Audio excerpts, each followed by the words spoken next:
Yesterday we have seen soil is Annapurna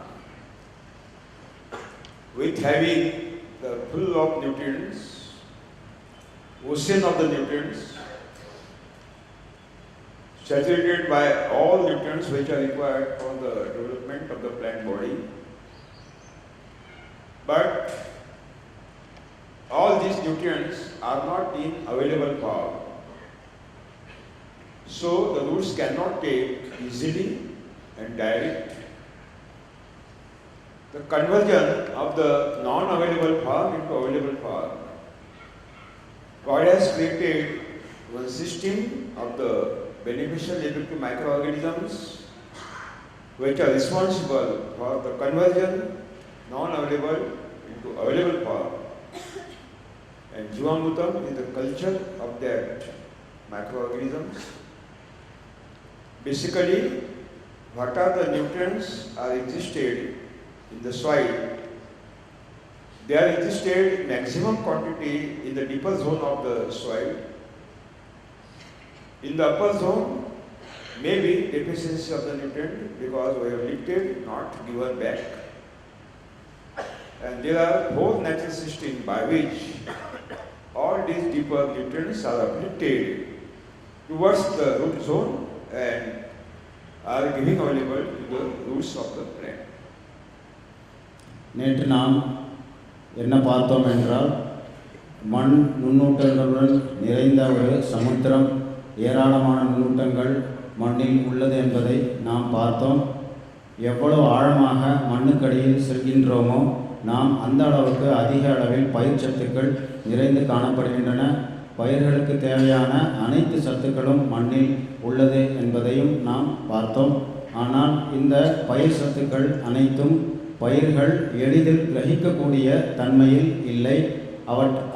அவற்றை பயிரானது நேரடியாக கிரகிக்க முடியாது. அவை எளிதில் கிரகிக்கக்கூடிய தன்மையில் மாற்றக்கூடிய ஆற்றல் மண்ணுயிர்களுக்கே உண்டு. அவை நன்மை செய்யும் மண்ணுயிர்கள் இந்த நுண்ணூட்டங்கள் பயிர் சத்துக்கள் அனைத்தையும் எளிதில் மாற்றக்கூடிய தன்மையில் மாற்றி அதை பயிர்களுக்கு தருகின்றது. ஜீவாமிர்தம் கனஜீவாமிர்தம் ஆனது இந்த நுண்ணூற்றங்கள் கலந்த ஒரு செறிவாகும் அல்லது ஒரு ஊடகமாகும்.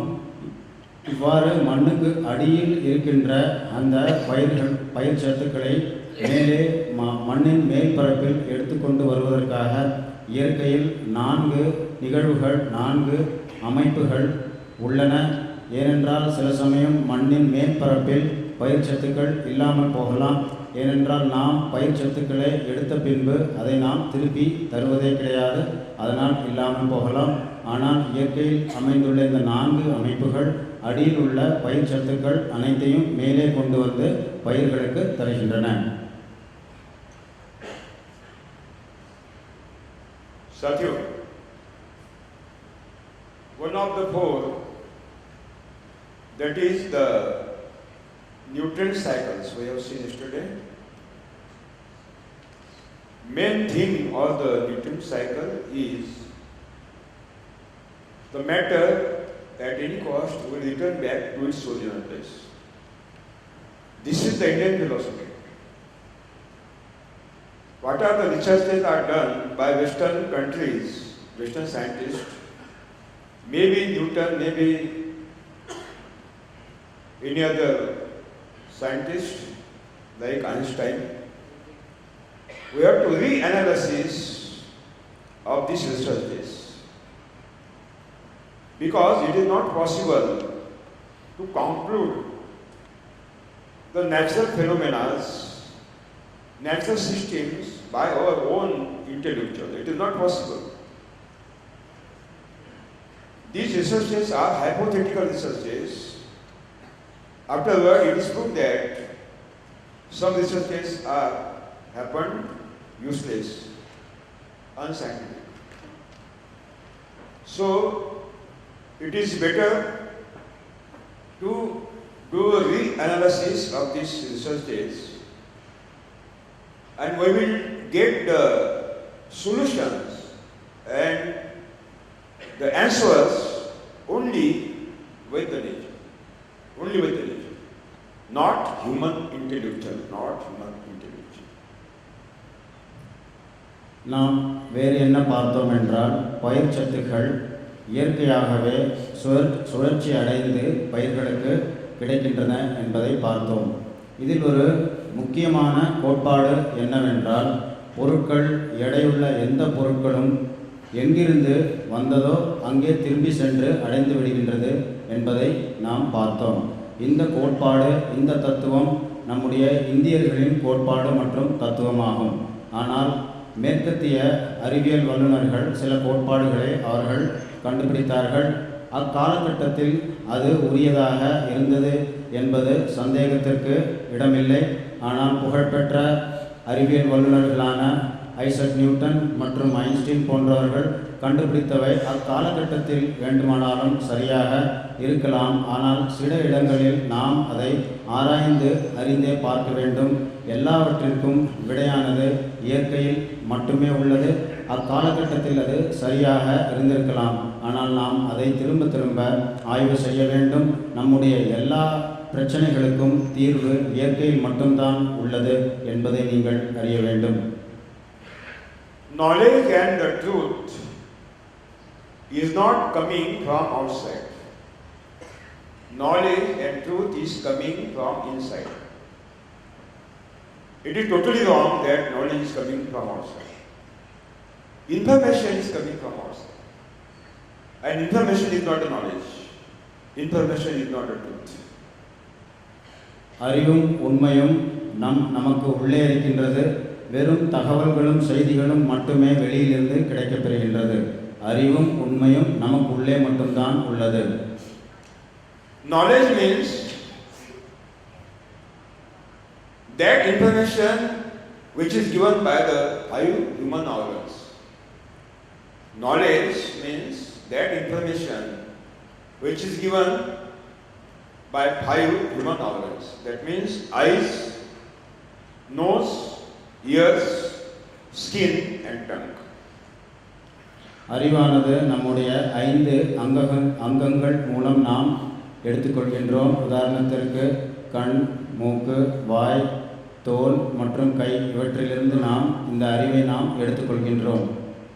But scientific truth are not given by human organs. Scientific truth are not given by human organs. It is totally impossible. அறிவியல் உண்மைகள், அறிவியல் சார்ந்த உண்மைகளை மனிதனால் கொடுக்க முடியாது. மனிதனுடைய அவயவங்களால் கொடுக்க முடியாது. Because human organs are giving the information. Truth is coming from inside, not outside. ஏனென்றால் மனித அங்கங்கள் என்ன சொல்கின்றன என்றால், என்ன உண்மை சொல்கின்றது என்றால், அறிவானது மனிதனுக்கு உள்ளே இருக்கின்றது என்பதையே அது கூறுகின்றது. What is existed in the nature, that is the knowledge, that is the truth. இயற்கையில் என்ன இருக்கின்றதோ அதுவே அறிவாகும், உண்மையாகும். And which is not existed in the nature, that is not a knowledge, that is not a truth, it is ignorance. இயற்கையில் இல்லாதவை அறிவும் அன்று, உண்மையும் அன்று, இது ஒரு அறியாமையே ஆகும். And what is the existence in the, what is existed in the nature, that is knowledge, that is the truth, and that is non-violence also. இயற்கையில் அறிவும் உண்மையும் உண்டு, அதுவே அஹிம்சையாகும். There are rules and regulations constituted by the God, and these regulations and rules, laws cannot be reformed in the parliament or amended in the parliament. சில சட்டங்களும் கோட்பாடுகளும் கடவுளால் இயற்றப்பட்டுள்ளது, அவர் ராஜ்யத்தில் உள்ளது. இதை பார்லிமெண்டிலோ பாராளுமன்றத்திலோ இதை மாற்ற முடியாது, இயற்றவும் முடியாது. Sadhguru, let us investigate all the theories which are given by the Western scientists and Western culture, agriculture and civilization.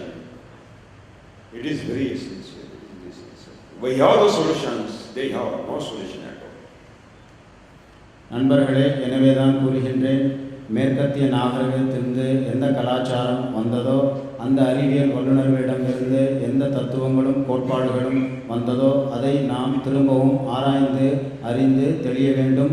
நமக்குள்ள பிரச்சனைகளை நாம் தான் தீர்வு காண வேண்டும். We have seen yesterday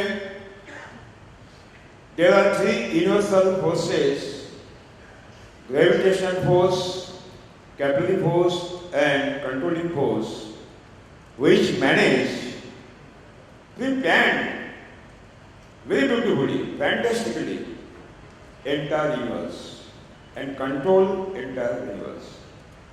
We have seen yesterday how the gravitational force is activated, and also we have seen the capillary force is the main force by which the 80% nutrients are available to the plant body naturally, because the God has given the contract to only capillary force to supply 80% nutrients which are required for the world.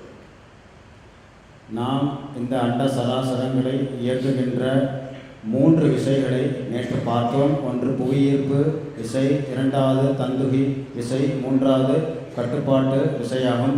இந்த பிரபஞ்சத்தையும் அண்ட சராசரத்தையும் எவ்வாறு கட்டுப்பாட்டு விசை நேர்த்தியாக மிக அழகாக எவ்வாறு இது கட்டுப்படுத்துகின்றது என்பதையும் நாம் பார்த்தோம்.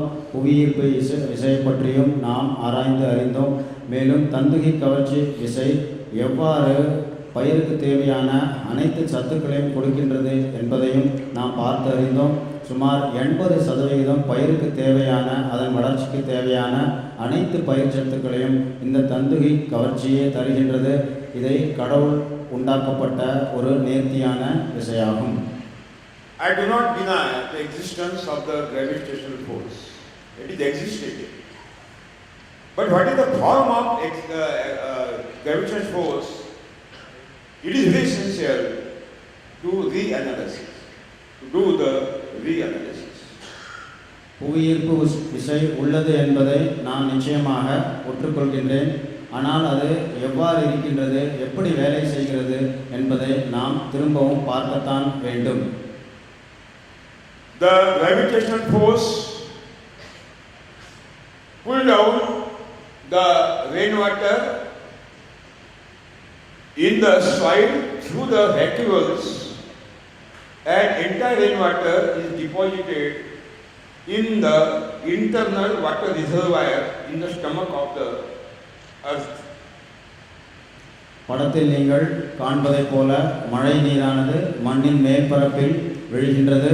மண்ணுக்கு அடியில் மண் துகள்களுக்கு இடையே வெற்றிடங்கள் உள்ளன. இந்த வெற்றிடங்களின் வழியே மண் மேற்பரப்பில் உள்ள மழை நீரானது மண்ணின் ஆழத்தில் உள்ள நீர் ஆதாரங்களை சென்றடைகின்றது.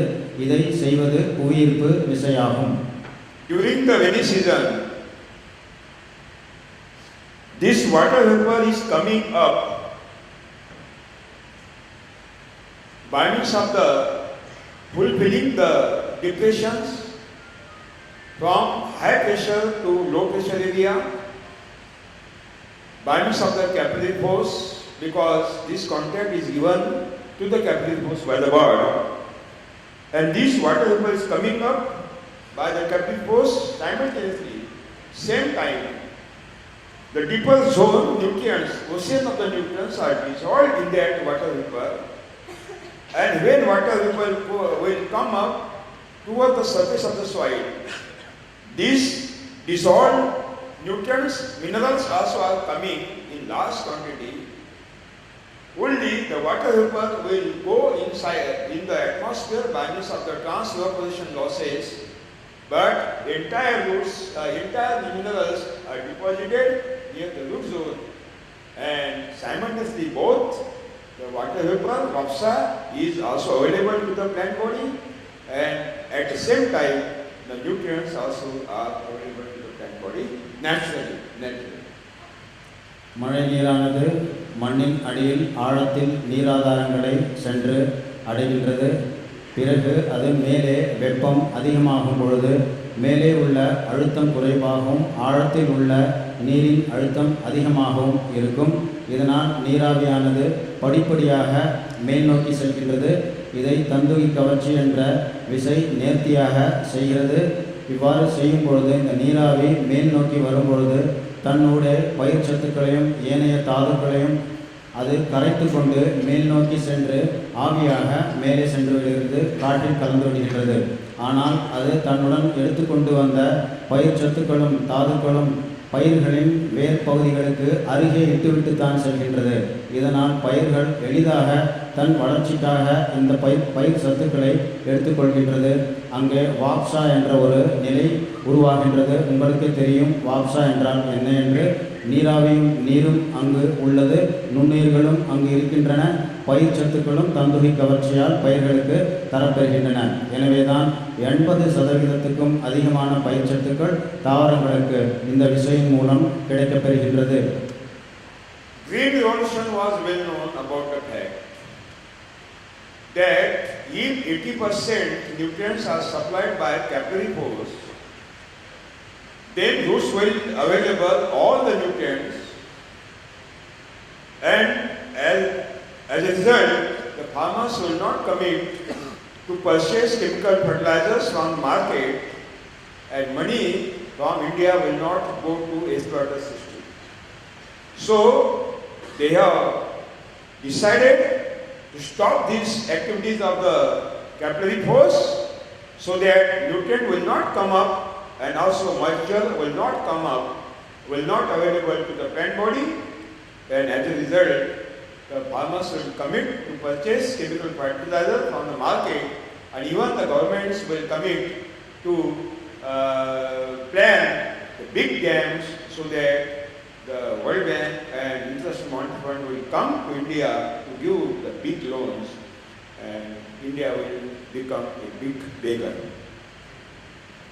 பசுமை புரட்சியை நம்மிடையே உட்படுத்திய இந்த ஆதிக்க வெறியர்களுக்கு, சூழ்ச்சிக்காரர்களுக்கு நன்றாகவே தெரியும்.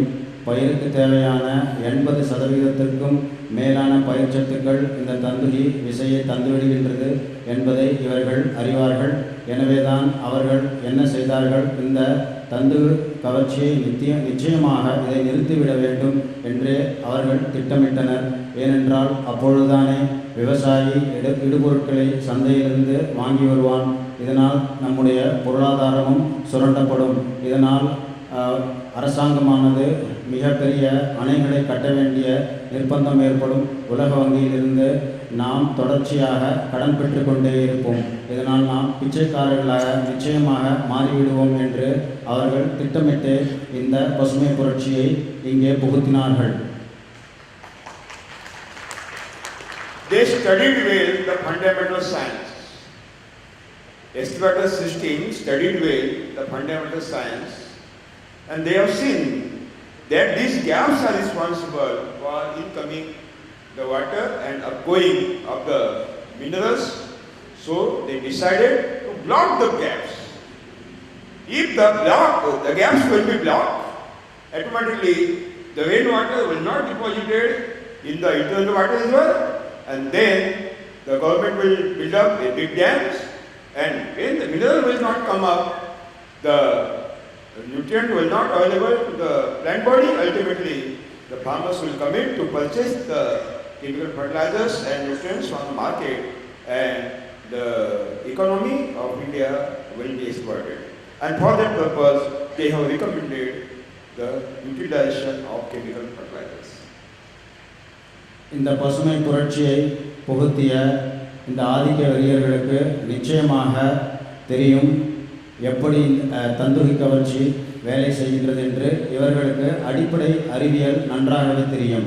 அவர்கள் என்ன பார்த்தார்கள் என்றால், மண் துகள்களுக்கு இடையே உள்ள இந்த வெற்றிடங்களை எவ்வாறேனும் நாம் அடைத்துவிட்டால் மழை நீரானது புவியீர்ப்பு விசையின் மூலம் கீழே சென்று நீர் ஆதாரங்களை அடையாமலே போய்விடும்.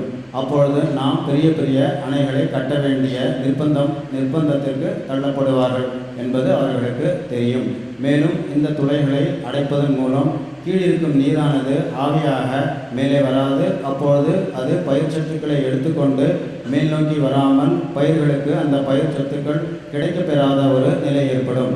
அப்பொழுது விவசாயி என்ன செய்வான், நேராக அவன் சந்தைக்கு சென்று ரசாயன உரங்களை வாங்கி வந்து வாங்கி வருவான் என்பது அவர்களுக்கு நன்றாகவே தெரியும். எனவே அவர்கள் என்ன செய்தார்கள்? இந்த துளைகளை எவ்வாறேனும் அடைத்துவிட வேண்டும் என்று முடிவு செய்தார்கள். அதற்காகவே அவர்கள் பசுமை புரட்சியை புகுத்தினார்கள். அதன் மூலம் உங்களை ரசாயன உரம் உபயோகப்படுத்தும் ஒரு நிலைக்கு நிர்பந்தப்படுத்தினார்கள். Sadhguru, chemical fertilizers are responsible to block the gaps. When you utilize the chemical fertilizer, you are blocking the gaps. You are cutting the supply of nutrients.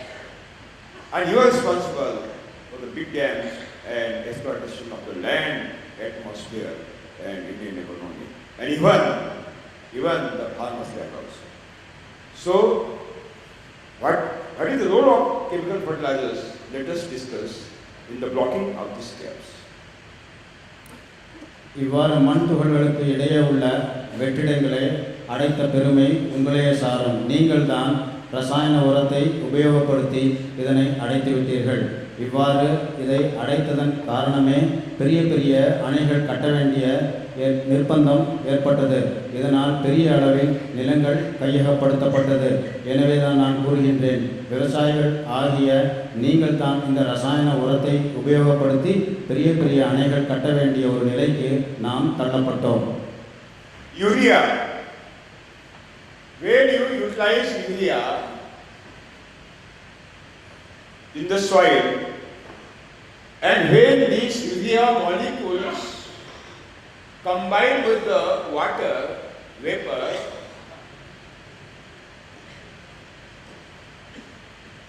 the urea molecules are splitted by means of the urease enzyme, and as a result, ammonia and carbon dioxide is released.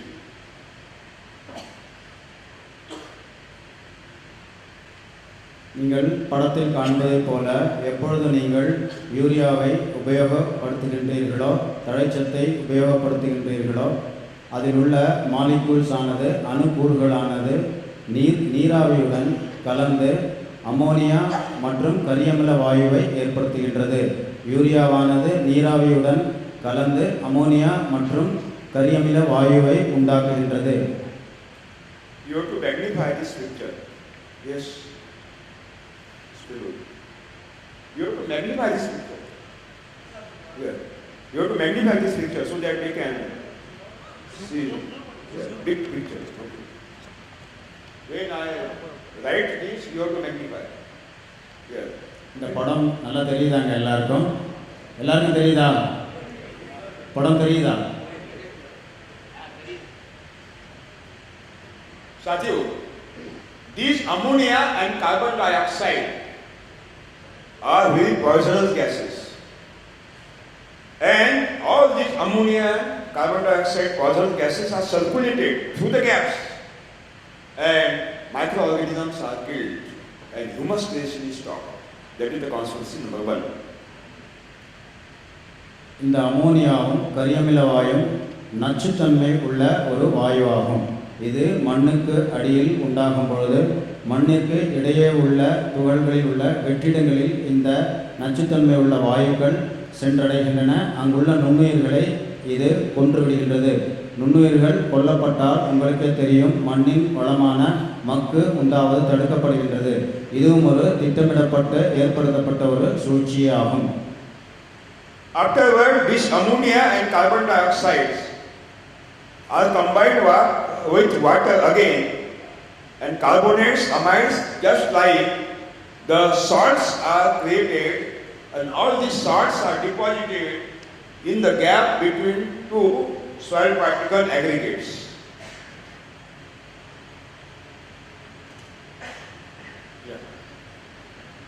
பிறகு இந்த நச்சுத்தன்மை உள்ள வாயுவான அமோனியாவானது நீருடன் கலந்து உப்பாக மாறுகின்றது. இது கலந்து உப்பாக மாறிவிடுகின்றது. இந்த உப்பு நீங்கள் படத்தில் காண்பது போல மண் துகள்களில் சிறிய சிறிய கட்டிகள் உள்ளன. அதற்கு இடையே வெற்றிடங்கள் உள்ளன. அதை சென்று அடைத்து விடுகின்றது. இந்த உப்பானது இந்த வெற்றிடங்களை அடைத்து விடுகின்றது. when you apply urea, there is 46% nitrogen.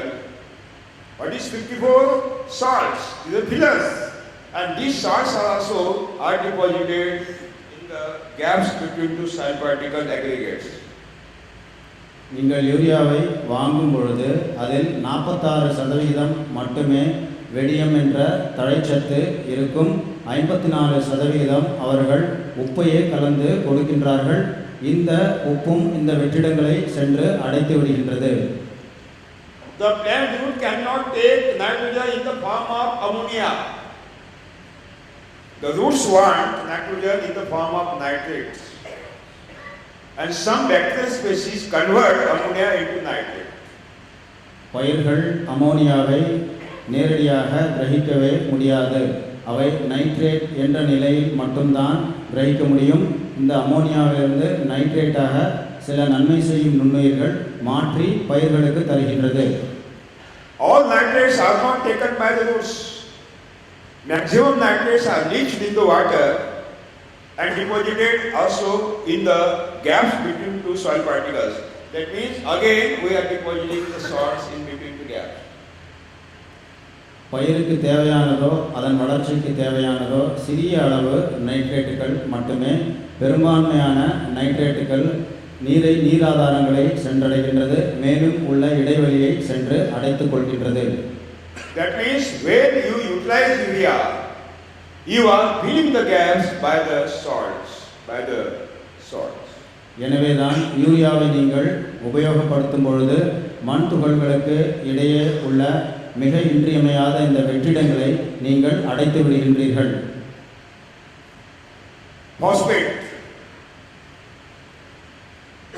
Phosphate fertilizer having 16% phosphate. Single super phosphate. இரண்டாவது மணிச்சத்து.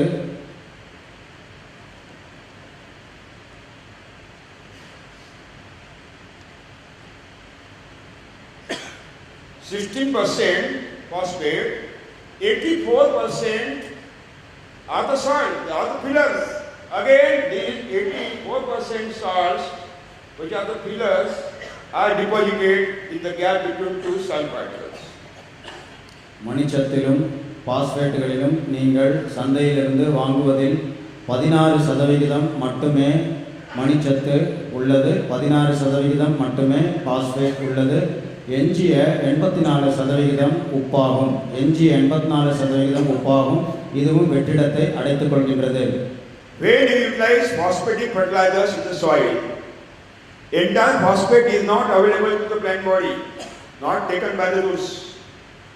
30% phosphate is utilized by the roots, and rest of the 70% phosphate again deposited in between two gaps. That means the salts are deposited in between two gaps. பயிர்கள் தன்னுடைய வளர்ச்சிக்கு தேவையான மணிச்சத்து மிகவும் குறைவானதே ஆகும். சுமார் 30% அளவே அதன் வளர்ச்சிக்கு தேவையானவை. அதை எடுத்துக்கொண்டு எஞ்சியவை எல்லாம் இந்த வெற்றிடங்களை சென்று திரும்பவும் அடைத்துக் கொள்கின்றது. Potassium fertilizers, just like sulfate of potassium sulfate, 48% potash, 52%, rest of the 52%, these are the pillars, salt, are again deposited in between two soil particles. மணிச்சத்தும் அதே போலதான். பொட்டாஷ் நீங்கள் சந்தையிலிருந்து வாங்கி போடுகின்றீர்கள். 48% மட்டுமே இதில் சாம்பல் சத்து உள்ளது. எஞ்சியவை உப்பே ஆகும். இதுவும் இந்த வெற்றிடங்களை சென்று அடைத்துக் கொள்கின்றது.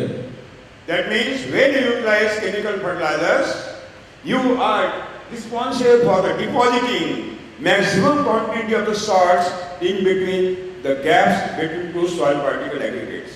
எப்பொழுது நீங்கள் ரசாயன உரங்களை உபயோகப்படுத்துகின்றீர்களோ பெரும்பான்மையான இந்த ரசாயன உரங்கள் நேரடியாக சென்று மண் துகள்களுக்கு இடையே உள்ள இந்த வெற்றிடங்களையே அடைத்துக் கொள்கின்றது. And these salts act as a cement concrete, and our soil become compact, so compact that rainwater cannot percolate inside, and internal water will not come up, and the roots will not get any nutrient. This is the fact, scientific fact. இவ்வாறு அடைத்துக் கொள்ளக்கூடிய உப்பானது cement தரையைப் போல கடினமாக்கிவிடும் உங்கள் நிலங்களை.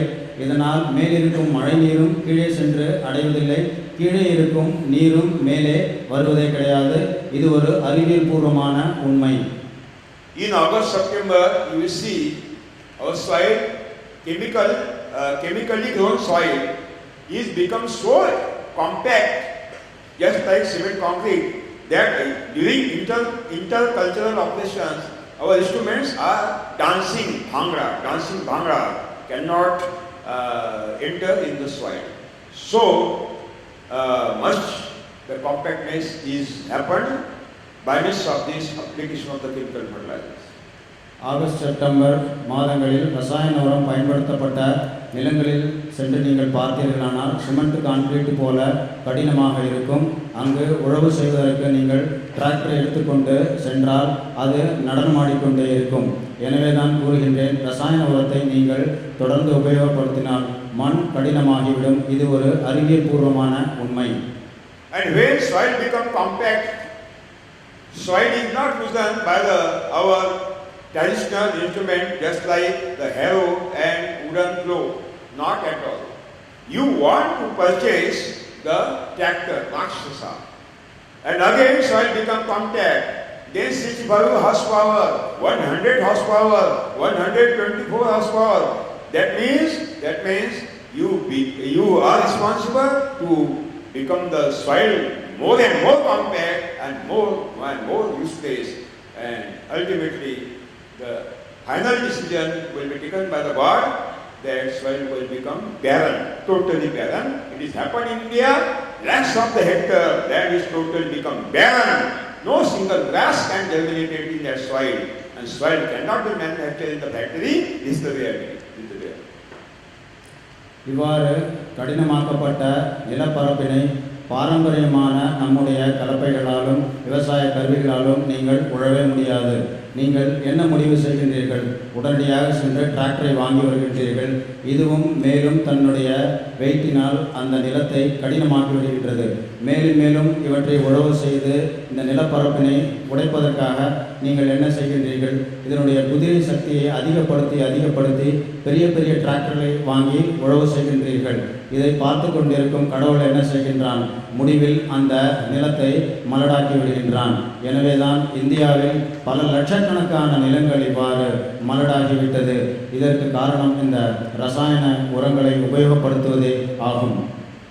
The mother soil does not accept more than 32 kilogram the weight on 1 square feet area, and the tractor weight is 2 ton. And when this Rakshasa tractor is operated, the soil is space. This particle is coming towards this particle. All particles are coming together, and as a result, these soils are coming up and spreading on the surface of the soil, and soil becomes totally barren. நம்முடைய தாய் மண்ணானது ஒரு சதுர அடிக்கு 32 kilo அளவிலான எடையை மட்டுமே அது ஏற்கக்கூடிய தன்மை உள்ளது. ஆனால் இந்த ராட்சச டிராக்டரோ 2 முதல் 3 டன் அளவிற்கான எடையை வைத்து இந்த நிலங்களை அழுத்தி விடுகின்றது. அப்பொழுது என்ன ஆகும் என்று நீங்கள் யோசியுங்கள். படத்தில் பார்ப்பது போல இந்த மண் துகள்களுக்கு இடையே உள்ள இடைவெளி குறைந்துவிடும். மண் துகள்கள் இறுகிவிடும். இதனால் மண் சுத்தமாக மலடாக மாறிவிடும்.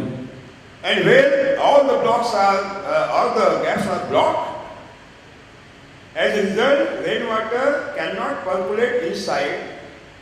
Water reservoir is not fulfilled by the water, and then you are going by means of the bore and 2 wells up to the 1000 feet, no water at all. That water is conserved by the nature since lakhs of years for your future generation. You have spoiled it, and automatically the internal water reservoir will be blank. No water will come up.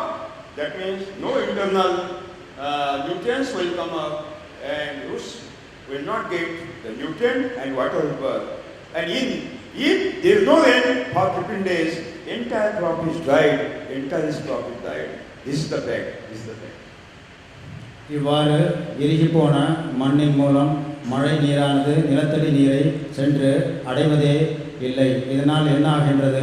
நீங்கள் உடனடியாக ஆழ்துளை கிணறுகளை வெட்டுகின்றீர்கள். ஆழமாக தோன்றி ஆழத்தில் உள்ள நீரை பல நூறு ஆண்டுகளாக சேகரிக்கப்பட்டு வைத்த அந்த நீரை எடுத்து உபயோகிக்கின்றீர்கள். ஆனாலும் அது போதுமான அளவு பற்றுவதில்லை. ஏனென்றால் மழை நீர் பொய்த்துவிட்டால் பயிர்கள் காய்ந்து விடுகின்றன. மேலும் இது மட்டுமல்ல, இந்த துளைகள் அடைபடுவதன் மூலம் பயிருக்கு தேவையான எந்த விதமான சத்துக்களும் பயிர்களுக்கு கிடைக்கப் போவதே இல்லை. Up to 2050, Indian population will increase up to 162 crore. We have only 35 crore acre land. Our target is double production, that means 50 crore metric ton in 2050. And limited land cannot be manufactured in the factory. This is the fact. Then why you are destroying our soil by means of this agriculture science?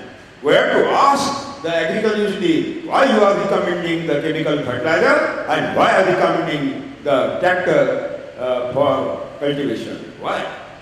It is to be asked to the Vice Chancellor of Tamil Nadu Agriculture. நம்முடைய ஜனத்தொகை 2050 162 கோடியாக உயரப்போகின்றது. தற்பொழுது அது 121 கோடி. நம்மிடம் 35 கோடி acre நிலங்களே உள்ளன. 2050 நம்முடைய உணவு உற்பத்தி 2 மடங்கு ஆக்க வேண்டும். அதாவது 50 லட்சம் மெட்ரிக் டன்னாக அது உயர வேண்டும். நிலைமை இவ்வாறு இருக்க நாம் தொடர்ச்சியாக செழிப்பான நிலங்கள் அனைத்தையுமே மலடாக்கி கொண்டிருக்கின்றோம். இந்த ரசாயன உரங்களை நேரடியாக உபயோகப்படுத்தி. ஏன் தான் இந்த வேளாண் விஞ்ஞானிகள் இந்த ரசாயன உரத்தை நமக்கு கொடுக்கின்றார்கள் என்று எனக்கு தெரியவில்லை. நீங்கள் உங்கள் அரசாங்கத்தையும் கேட்டு இந்த வினா எழுப்ப வேண்டும்.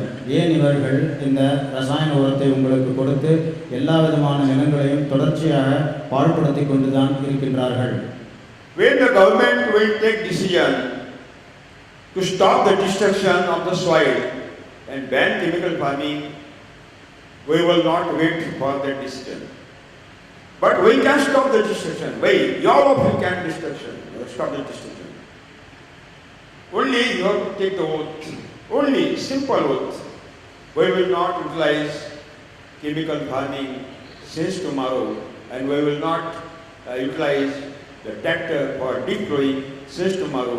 There will be big change, and definitely we can protect our soil.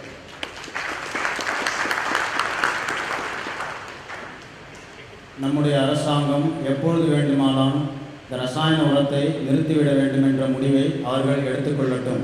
அவர்கள் எப்படியாவது போகட்டும். ஆனால் நாம் ஒரு சிறு முடிவை, ஒரு சிறு சபதத்தை எடுத்துக்கொள்ளலாம். இன்றிலிருந்து நாம் ரசாயன உரத்தை உபயோகவே படுத்த மாட்டோம் என்ற முடிவை நாம் எடுக்கலாம். டிராக்டரை நான் உபயோகப்படுத்தவே மாட்டேன் என்ற முடிவையும் நாம் இன்றிலிருந்து எடுத்து நம் தாய் மண்ணை காப்பாற்றலாம். Who are willing to take the oath? Let me know. Some hands are. What is it? Okay. Thank you. அதாவது ரசாயன உரத்தை உபயோகப்படுத்த மாட்டேன், டிராக்டரை உபயோகப்படுத்த மாட்டேன். இந்த சபதத்தை யார் யார் எடுக்க போறீங்க? அதான் கேள்வி. Okay, धन्यवादम. Some hands are not coming up. That means some agriculture scientists are sitting here, and agents of the multinational company are also sitting here. சில கைகள் உயர்த்தப்படாமல் இருக்கின்றது. நிச்சயமாக அது வேளாண் கல்லூரியின் விஞ்ஞானிகளாகத்தான் இருப்பார்கள். இல்லை என்றால் பன்னாட்டு கம்பெனிகளின் ஏஜென்ட்டுகளாக இருப்பார்கள். The third is cyclone. மூன்றாவது சூறாவளியாகும்.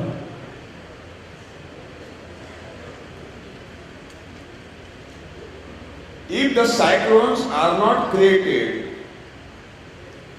in the Bay of Bengal or Arabian Sea, maybe we can't get food to eat.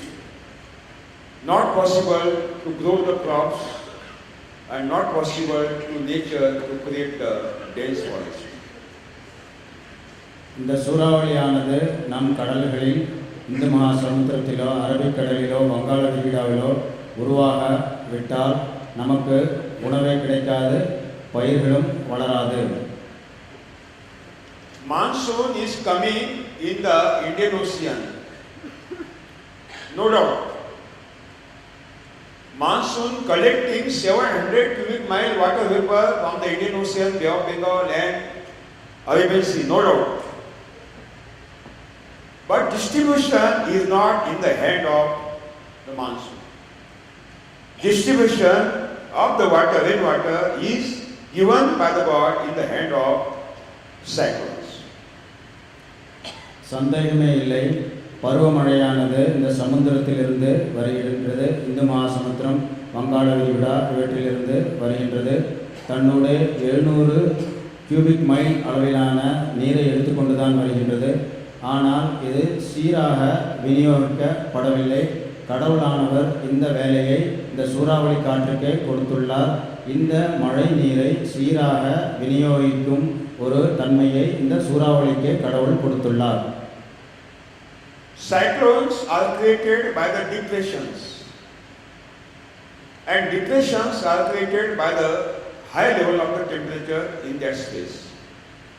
இந்த சூறாவளியானது குறைந்த காற்றழுத்த மண்டலத்தினால் உருவாகின்றது. ஏன் உருவாகின்றது என்றால் அங்கங்கே உள்ள அதிகப்படியான வெப்பத்தினால் இந்த குறைந்த காற்றழுத்த மண்டலம் உருவாகின்றது.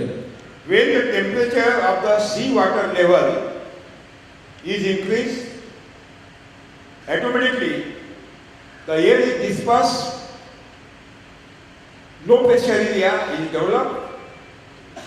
That low pressure area is converted into depression, and that depression is loving the territory, and because of the attraction of the territory, that depression is coming to our sea, what is called, towards Andhra Pradesh, towards Tamil Nadu, towards Odisha, towards Maharashtra. That means the Indian territory. And when the depression crosses the Indian territory, and then boundary of the Indian territory, and this depression is converted into cyclone, and that cyclone is coming in India. If that cyclone will enter in Tamil Nadu, Tamil Nadu will get the rainwater. If that cyclone will not enter in Tamil Nadu, it will enter in Andhra Pradesh. Andhra Pradesh will get the rainwater. Karnataka, Kerala and Saurashtra, Vidarbha will get rainwater. Marathwada will get rainwater. But if that cyclone will cross the boundary of Odisha, the South India will not get the rainwater. North India will get rainwater. That means which boundary the cyclone will cross, it is most important, the availability of the rainwater in that specific area. கடல் நீர் பரப்பில் வெப்பம் அதிகமாகும் பொழுது இந்த குறைந்த காற்றழுத்த மண்டலம் உருவாகின்றது. வெப்பம் அதிகரிக்கும் பொழுது அந்த காற்றானது மேல் நோக்கி சென்று அங்கு குறைந்த அழுத்தம் உருவாகி குறைந்த காற்றழுத்த மண்டலம் உருவாகின்றது. இந்த குறைந்த காற்றழுத்த மண்டலமே பருவமழையாக மாறுகின்றது. அதன் பிறகு சூறாவளியாகவும் மாறுகின்றது. சமுத்திரத்தில் எந்த இடத்தில் இந்த குறைந்த காற்றழுத்தம் உருவானாலும் அது எங்கு நோக்கி செல்கின்றதோ அங்கேதான் இது தன்னிடம் உள்ள அத்தனை நீரையும் விநியோகிக்கின்றது. உதாரணத்திற்கு இது தமிழ்நாடினை நோக்கி வந்தால் கரையை தாண்டிய பின்பு அது சூறாவளி காற்றாக மாறிவிடும். பருவமழையை தரும், நீரை நமக்கு தரும். தமிழ்நாட்டை விட்டுவிட்டு இது ஆந்திரா சென்றால் அங்கு பருவமழை நன்றாக பொழியும். அது பிறகு மராத்வாடா, கர்நாடகா என்று சென்றுவிடும், மழை அங்கு பொழியும். இதே குறைந்த காற்றழுத்த மண்டலமானது ஒரிசா நோக்கி சென்றுவிட்டால் ஒரிசாவில் மழையும் அதன் பிறகு வட மாநிலங்களில் மழையும் பெய்து விடுகின்றது. எனவே தான் சூறாவளியே இந்த நீரினை 700 கியூபிக் மைல் அளவிலான இந்த நீரினை எவ்வாறு விநியோகிக்கின்றது என்பதை நாம் பார்க்க வேண்டும். சூறாவளியே முக்கியமான காரணம் இந்த நீரை விநியோகிப்பது. Because of the global warming, 0.74 degrees centigrade temperature is increased than the pre-industrial revolution area. And because of this increasing temperature, the sea level temperature is also increased speedily, and as a result, you see the cyclone numbers are increased, and the disaster we have seen in Chennai, Mumbai, Jammu Kashmir, and also in Kedarnath. புவி வெப்பமடைந்து வருகின்றது என்று உங்களுக்கு நன்றாக தெரியும். 1750ஆம் ஆண்டில் என்ன வெப்பநிலை இருந்ததோ அதைவிட தற்பொழுது 0.74 அதிகமாக உள்ளது. இந்த நிலையில் கடல் மட்டங்கள் உயர்ந்துவிட்டன. இதனால் சூறாவளிகளும் குறைந்த காற்றழுத்த மண்டலம் மிக அதிகமாக உள்ளது என்பது உங்களுக்கு தெரியும். அதன் காரணமாகவே சென்னை, மும்பை மற்றும் காஷ்மீர் மாநிலங்களில் பேரழிவுகள் ஏற்பட்டதும் நீங்கள் நினைவு கூறலாம். Because of corrupted bad planning of the city development, and also because of the global warming, these hazardous incident of high rainfall will be increased in future definitely. புவி வெப்பமடைந்து வருகின்றது. சரியாக திட்டமிடப்படாமல் நகரங்கள் அமைக்கப்படுகின்றன. லஞ்சம் வாங்கி கொண்டு ஊழல் செய்து நகரங்கள் அமைக்கப்படுகின்றன. இதன் மூலமாக எதிர்காலத்திலும் பேரழிவுகள் நிச்சயமாக உண்டாகும். And within 5 to 10 years, US Chennai will be converted into Venice city. That means there will be no buses, no train, only the boats will be traveled in between the roads. 5 முதல் 10 ஆண்டுகளில் சென்னை நகரம் Venice நகரம் போன்று மாறிவிடும். ஏனென்றால் Venice நகரத்தில் மக்கள் படகுகளில் மட்டுமே பயணம் செய்கின்றனர். அதே போல சென்னையிலும் படகுகள் போகும் காலம் நிச்சயமாக வரும் 5 முதல் 10 ஆண்டுகளில். And as a result, maximum industries will be shifted to Madurai or Uti.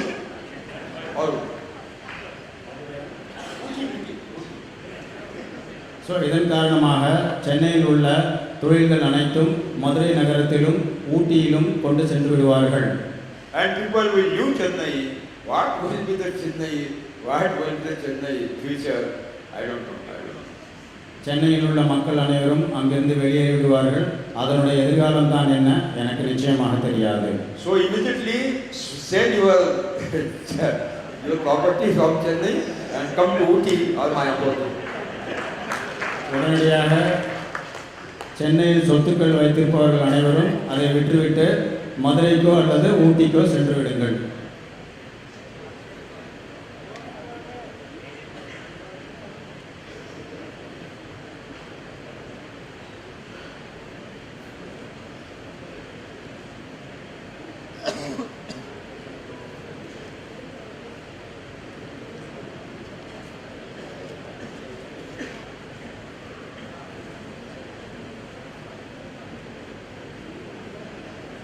Satyo, this is the western sea border, this is eastern sea border, and this was Tamil Nadu. Sorry.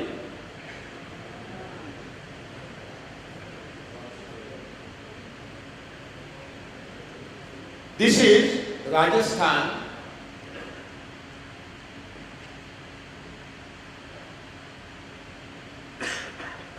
Vidarbha,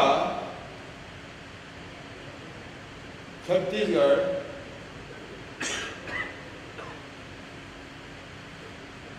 and Bay of Bengal.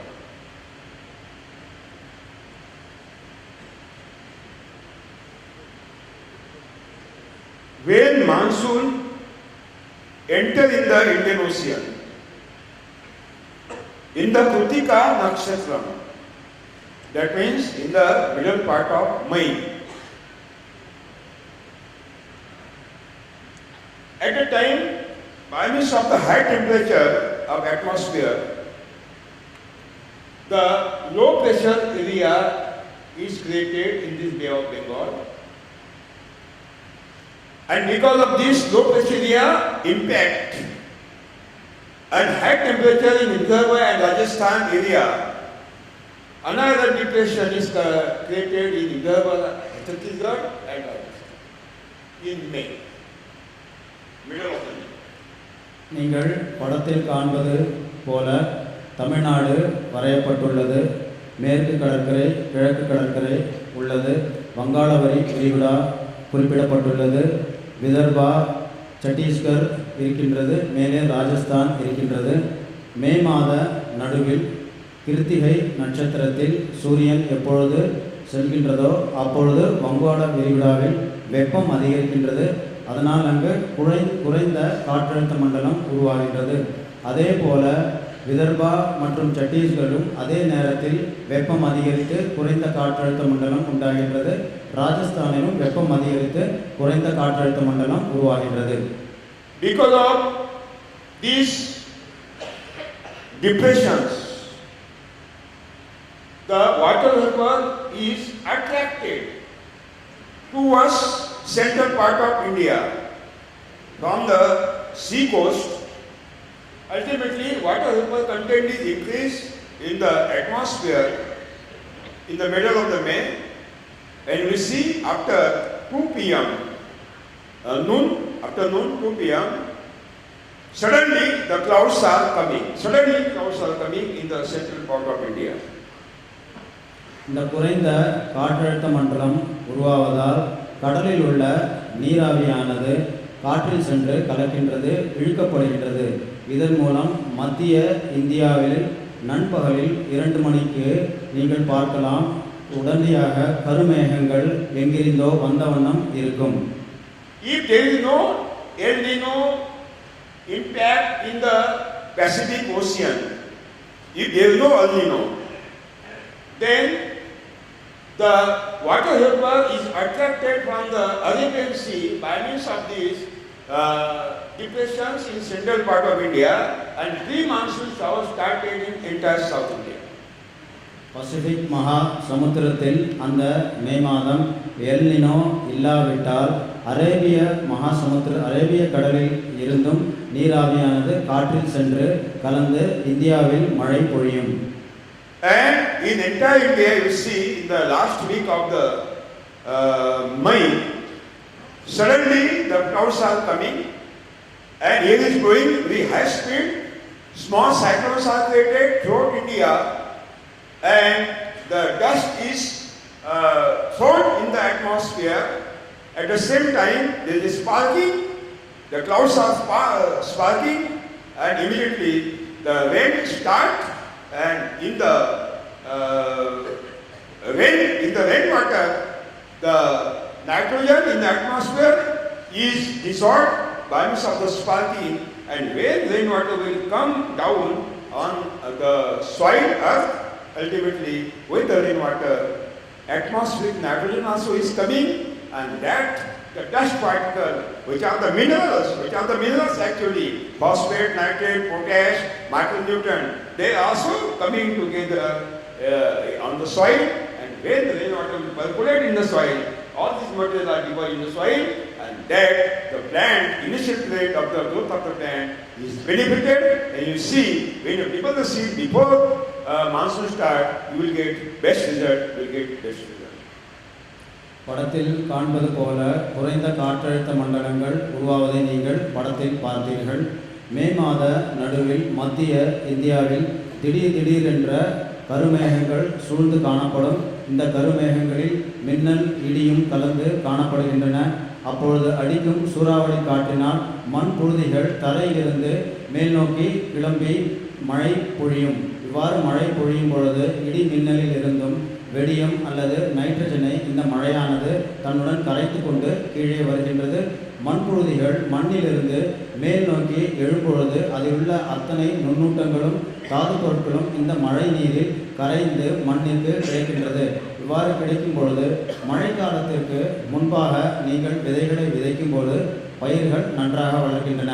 எனவேதான் சூறாவளி காற்றானது பயிர்களுக்கு தேவையான அத்தனை பயிர் சத்துக்களும் தானாகவே தருகின்றன. இது ஒரு இயற்கை நிகழ்வு ஆகும். கரெக்ட்? புரிஞ்சுதாங்க? Correct? Well done. Sadhguru, the fundamental science says 15% of the nitrogen amongst the total demand of the plant body is supplied by this cyclonic situation. அடிப்படை அறிவியல் படி பயிர் வளர்ச்சிக்கு தேவையான 15% தழைச்சத்தானது இந்த சூறாவளி காற்றினால் தரப்படுகின்றது. 15% தழைச்சத்து இந்த சூறாவளி காற்றினால் தரப்படுகின்றது. The cyclones are accumulating the maximum quantity of the water from the sea level, from the ocean, and they are coming to your territory with that maximum rainwater and giving to you by means of the rainwater. This is the fantastic, marvelous phenomena of the nature. I think that. இந்த சூறாவளி காற்றானது கடலின் மேற்பரப்பில் உருவாகின்றது. இது நம் இந்திய மண்ணை நோக்கி வருகின்றது. பெருமளவில் மழையை பொழிகின்றது. அப்பொழுது ஏற்படும் இந்த காற்றினால் மண் புழுதிகள் மேலே கிளம்புகின்றன. இந்த மழை நீரானது மண் புழுதியுடன் கலந்து பயிர்களுக்கு தேவையான அனைத்து சத்துக்களையும் தானாகவே தருகின்றது. This is the first task of the cyclone, to give the rainwater to the farmers for their land and crops. And second role has been given by the God to the cyclone, that is, which is the strongest plant will survive, weaker cannot survive. To take the test, cyclones are coming. முதலாவது வேலை இந்த சூறாவளிக்கு என்னவென்றால் மழை நீரை விவசாயத்திற்கு தருவது. இரண்டாவது வேலை என்ன என்றால், நன்றாக இருக்கும் பயிர்கள் மட்டுமே தாங்கும், மற்ற பயிர்கள் அழிந்துவிடும். வலிமையான பயிர்கள், மரம், செடி, கொடிகள் மட்டுமே தாங்கும். இந்த சூறாவளியில் வலிமை இல்லாதவை அழிக்கப்படுகின்றன. Because there is a natural law, I think that which is the best law, the strongest have the right to survive, weaker are not having the right for survival. இயற்கை நியதிப்படி வலிமை உடையவனே வாழ்கின்றான், வலிமை இல்லாதவன் வாழ முடியாது. Because if the weaker plant will survive, otherwise weaker human being will survive. Next generation will become again more weaker, and entire generation may be spoiled, may be destroyed. So God has created a cyclone to test which plant is strong and that can be survived, otherwise no. ஏனென்றால் வலிமை இல்லாத மனிதன் வாழ்ந்தால், நன்றாக ஆரோக்கியம் இல்லாத வலிமை இல்லாத தாவரங்கள் வாழ்ந்தால், அடுத்த தலைமுறையும் வலிமை இல்லாமலே போய்விடும், ஆற்றல் இல்லாமல் போய்விடும். இதனால் அந்த சந்ததியே அழிந்துவிடும். எனவேதான் கடவுள் சூறாவளிக்கு இரண்டாவது வேலை என்ன கொடுத்துள்ளான் என்றால், வலிமை இல்லாத, ஆரோக்கியம் இல்லாத, நோய் எதிர்ப்பு சக்தி இல்லாத தாவரங்கள் அனைத்தும் அழிந்துவிடும். When I studied this natural law, I was totally surprised. Then I have started the trials to investigate whether it is correct or not. இந்த இயற்கை கோட்பாடுகளை நான் பார்த்த பின்பு இதை ஆராய முற்பட்டேன். What I have done these experiments, trials on cotton crop. இந்த ஆய்வுகளை நான் பருத்தி பயிரில் செய்து பார்த்தேன். Because cotton is more susceptible for environmental changes. ஏனென்றால் பருத்தி பயிர்கள் இயற்கை சீற்றங்கள் மூலம் அழிந்து விடுகின்றது. I have collected the seeds of the cotton from strongest plant.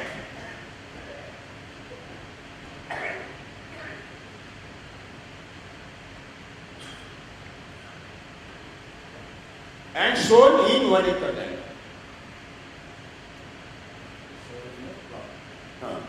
And 1 acre land.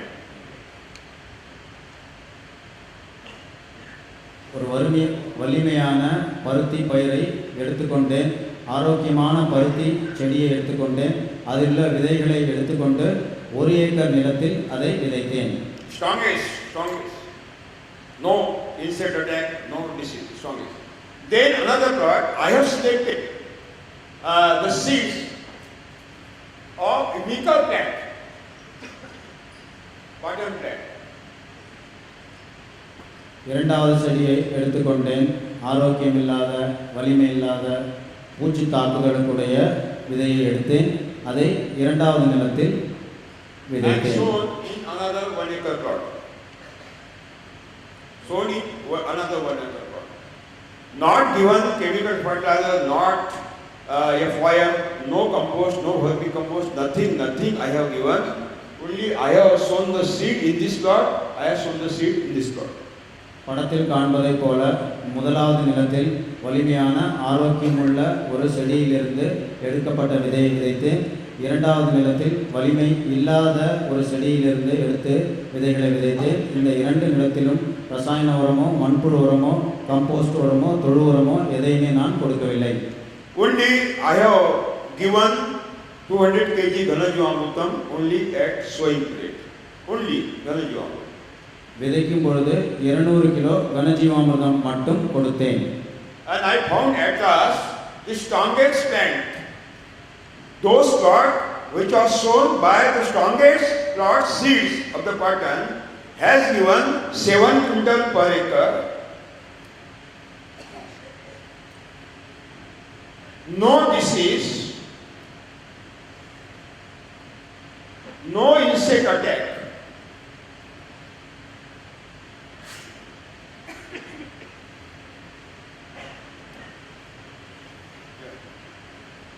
முதலாவது பிளாட்டில் நீங்கள் பார்ப்பது போல நான் விதைத்தேன். அது வலிமையான ஒரு செடியிலிருந்து எடுத்தேன்.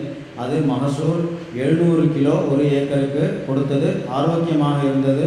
பூச்சி தொல்லையே இல்லை, நோயும் இல்லை. And in other plot I got only 2 quintal. Only 2 quintal. There was high insect attack. There was no resistance power at all and disease attack also. இரண்டாவது மாதிரி வெறும் 200 கிலோ மட்டுமே கொடுத்தது. ஆரோக்கியம் இல்லாமல் இருந்தது. பூச்சி தாக்குதலும் நிறைந்து காணப்பட்டது.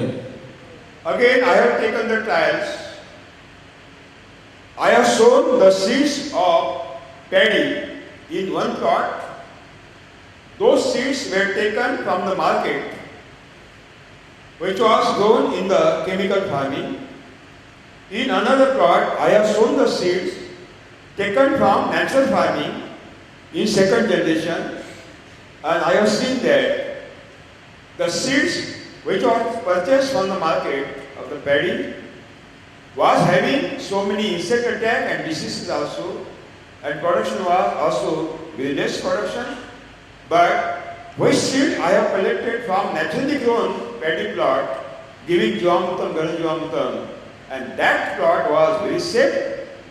No insect attack and no disease attack, and given double production than this plot. So I came in the conclusion that it is very essential to select the strongest plant for the seed purpose, and Cyclone has the great role to take the test which is the plant is strongest, so that future generation will be strongest. இரண்டாவது பரிசோதனையில் நான் என்ன செய்தேன் என்றால் நெல் விதைகளை எடுத்துக்கொண்டேன்.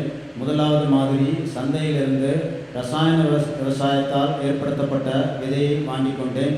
இரண்டாவது இயற்கை வேளாண்மையினால் உருவாக்கப்பட்ட 2வது தலைமுறை விதை நெல்லை எடுத்துக்கொண்டேன். இவை இரண்டையும் விதைத்தேன். ஜீவாமிர்தம் கனஜீவாமிர்தம் கொடுத்தேன்.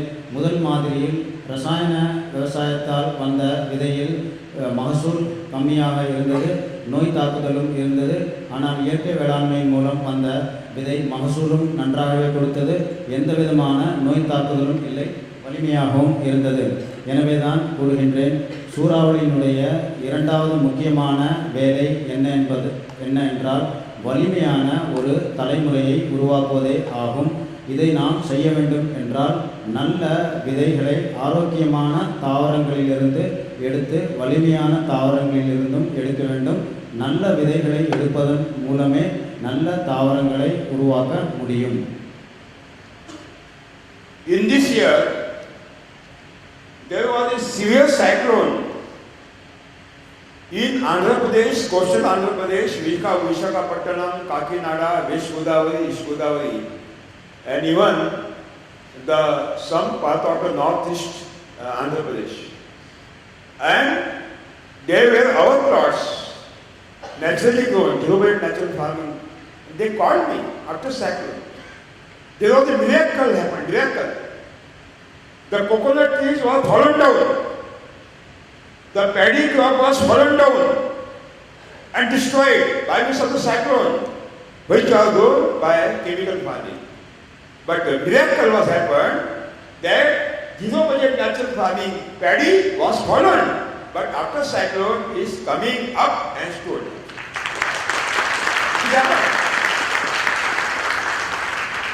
Even no damage to the mango trees and no damage to coconut and the gahwa trees also. This happened throughout South India. So we have proved that we can save our crop in cyclonic condition also in zero-based natural farming. இந்த வருடம் ஆந்திராவில் மிக மோசமான சூறாவளி காற்று அடித்தது. தெலுங்கானா, ராயலசீமா, விசாகப்பட்டினம், காக்கிநாடா போன்ற எல்லா இடத்திலும் ஆந்திரா முழுவதிலுமே இந்த சூறாவளி காற்று அடித்தது. இந்த சூறாவளி காற்று அடித்த பின்பு அங்குள்ள விவசாயிகள் என்னை கூப்பிட்டு பேசினார்கள். என்ன கூறினார்கள் என்றால், இந்த சூறாவளியினால் தென்னை மரங்கள் சாய்ந்து விட்டன, நெல் பயிர்கள் அழிந்து விட்டன.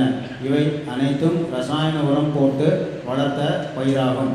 ஆனால் ஜீரோ பட்ஜெட் இயற்கை வேளாண்மையின் மூலம் உருவாக்கப்பட்ட நெற்பயிர் சந்தேகமில்லை சாய்ந்துதான் விட்டது. ஆனால் அது பிறகு நிமிர்ந்து நின்று விட்டது. ஈவன் மாமரங்கள் ஆகட்டும், கொய்யா மரங்கள் ஆகட்டும், எல்லாமே காப்பாற்றப்பட்டன. எனவே தான் நான் உறுதியாக கூறுவேன், சூறாவளி காற்றினால் கூட நம்முடைய ஜீரோ பட்ஜெட் இயற்கை வேளாண்மையினால் உருவாக்கக்கூடிய பயிர்கள் அழிக்கப்பட மாட்டாது. ஏனென்றால் நாம் வலிமையான ஒரு தாவரத்தையும் பயிர்களையும் மரங்களையும் உருவாக்குகின்றோம் இந்த இயற்கை வேளாண்மையின் மூலம். There are thousands of farmers. They have saved their crops by means of the zero-based natural farming in entire India from the cyclonic conditions, high rainfall also, and hailstorm also. I will give one phone number of Visakhapatnam farmer. You write down that phone number, mobile number. You contact her. She is a lady practicing zero-based natural farming, and she will say what is the miracle. You can go there and visit also. Write down Alluri Vijaya. Alluri Vijaya. Alluri Vijaya. Alluri Vijaya. She is a lady.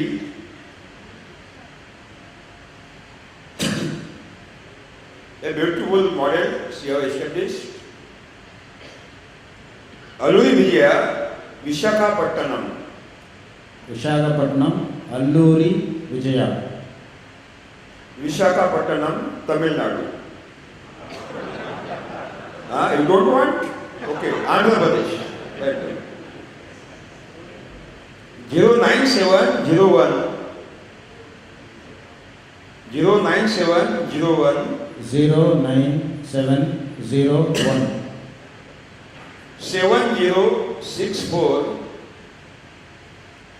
7064 32. Again, I will repeat, and you repeat in English because you are now repeated in Tamil. You repeat in English. 09701, yes. 097 097001. That is correct. 70 64 32. 3, 2. Right, that is correct. Okay. You can contact that lady. இந்த விவசாயி zero budget இயற்கை விவசாயம் செய்கின்றார். இவர் ஒரு அருமையான மாதிரியை உருவாக்கியுள்ளார்.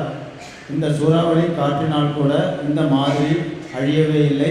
எனவே இந்த தொலைபேசியின் மூலம் நீங்கள் இந்த விவசாயியை தொடர்பு கொண்டு பேசி தெரிந்து கொள்ளலாம். The fourth one, activities of the local earthworm.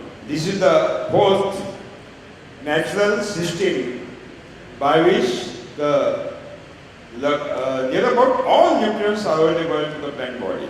Near about all nutrients, naturally. இயற்கையாக பயிர்களுக்கு தேவையான அனைத்து சத்துக்களும் கடவுளாலே கொடுக்கப்படுகின்றது. இது 4 இயற்கை அமைப்புகள் உள்ளன. 3ஐ பார்த்துவிட்டோம். 4வது நாட்டு மண்புழுக்கள் உடைய செயல்கள். So God has given the great role to the earthworms to strengthen the soil fertility, as so to solve the climatic changes problems, and also to erect the dense forest and to give the support our crops. கடவுளானவர் இந்த மண்புழுவை ஏன் படைத்தார் என்றால் மண் வளத்தை காப்பாற்றுகின்றது. மேலும் பருவகால சூழ்நிலைகளால் ஏற்படும் மாற்றங்களிலிருந்து மண்ணையும் தாவரத்தையும் காப்பாற்றுகின்றது. அடர்ந்த காடுகளையும் இந்த மண்புழுக்களே உருவாக்குகின்றன. இந்த 3 வேலையையும் கடவுள் இந்த மண்புழுக்கு கொடுத்துள்ளார். If there is no existence of the earthworms in the soil, maybe there may be no any existence of the dense forest. மண்புழு இல்லாவிட்டால் அடர்ந்த காடுகள் இருக்க வழியே இல்லை. If there is no existence of the earthworm in the soil, maybe we can't take the crop production. மண் வளமும் இல்லை. இந்த மண் வளம் இல்லாவிட்டால் நாம் பயிர் செய்யவே முடியாது. If there is no existence of the local earthworms in the soil, maybe we can't get the drinking water also. குடிதண்ணீர் கூட நமக்கு கிடைக்க பெறாத நிலை ஏற்படும் இந்த மண்புழு இல்லாவிட்டால். The God has given the great role to the local earthworms to fulfill our all requirements. எனவே கடவுளானவர் இந்த மண்புழுவிற்கு மிக முக்கியமான பொறுப்புகளை ஒப்படைத்துள்ளார். Basically, Acinophytida, that dangerous one which is utilized for vermicompost, is not earthworm. These NGOs and promoters of the organic farming are misguiding the farmer that Acinophytida is a earthworm. Basically, the truth is that it is not a earthworm. It is a dangerous surface filler worm. அடிப்படையில் இந்த ஐசனோஃபிட்டிடா என்பது ஒரு மண்புழு அல்ல. இது வெறும் புழுவாகும். சில அரசு சாராத இயக்கங்களும் அங்கக வேளாண்மை இயக்கங்களும் இதை விவசாயிகளை தவறாக வழிநடத்துகின்றார்கள். இந்த ஐசனோஃபிட்டிடா மண்புழு கிடையவே கிடையாது. இது மண் மேல்பரப்பில் மட்டும் சென்று வரக்கூடிய ஒரு சாதாரண புழுவாகும். இது மண்ணை உட்கொள்ளக்கூடிய ஒரு புழு கிடையவே கிடையாது. We have seen yesterday what are the differences between Isha and actual our basic local earthworms. நேற்று நாம் பார்த்தோம் நம்முடைய நாட்டு மண்புழுவிற்கும் இந்த ஐசனோஃபிட்டிடா என்ற புழுவிற்கும் என்ன வேற்றுமைகள் என்று நேற்றே பார்த்தோம். There are 16 characters of the local earthworm, and I claim that none of the character among these 16 characters is existed in Isha. How we can claim that Isha is a earthworm? Basically, it is not a earthworm. It is a dangerous surface filler worm. நாட்டு மண்புழுவிற்கு 16 முக்கிய குணங்கள் உள்ளன. இது ஐசனோஃபிட்டிடா என்ற இந்த புழுவிற்கு கிடையவே கிடையாது.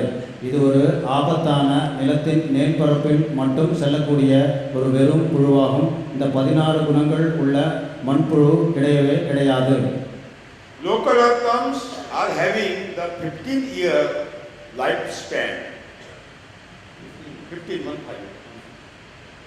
நம்முடைய நாட்டு மண்புழு 15 ஆண்டு காலம் வாழக்கூடிய தன்மை உள்ளது.